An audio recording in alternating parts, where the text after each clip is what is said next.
Deputy Commanding General, Coalition Joint Task Force, Major General. The Syrian Democratic Forces have proved themselves to be a reliable counter-Daesh partner, and we will continue to work with the Syrian Democratic Forces to complete the defeat of Daesh.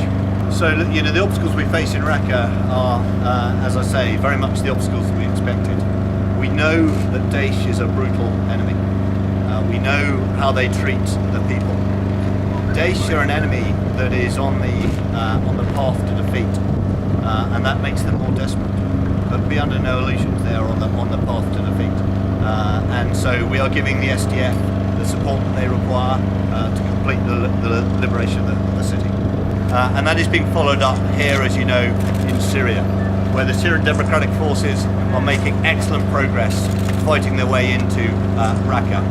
We always knew that fight would be tough, and of course it is, but they're making great progress, and we should commend them for that.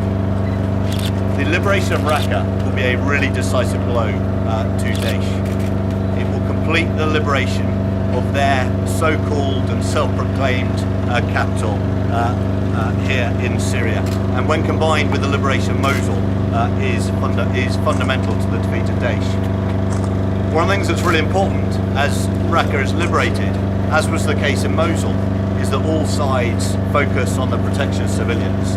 And I know that the Syrian Democratic Forces have been doing so, and you all know that the coalition goes to extraordinary lengths to protect civilians in supporting our partner forces.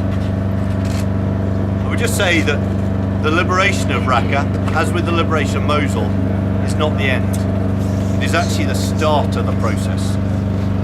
The real healing starts once the fighting is over. The people of Raqqa, the city of Raqqa, will have been through an extraordinary trauma whilst under Daesh occupation. And that is what we've been discussing with the Raqqa Civil Council today. I've met with this council on 4 occasions now, here in Ayn Issa. It's an interim council.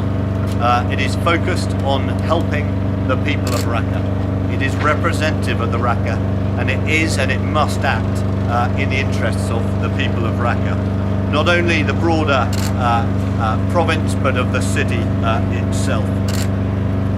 There's a great deal of work to do.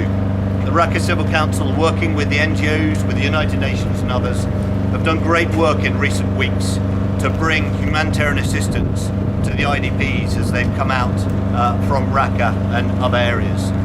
But again, that is just the start. There's a great deal more to do, and we see evidence of the great work of the councils down in Tabqa.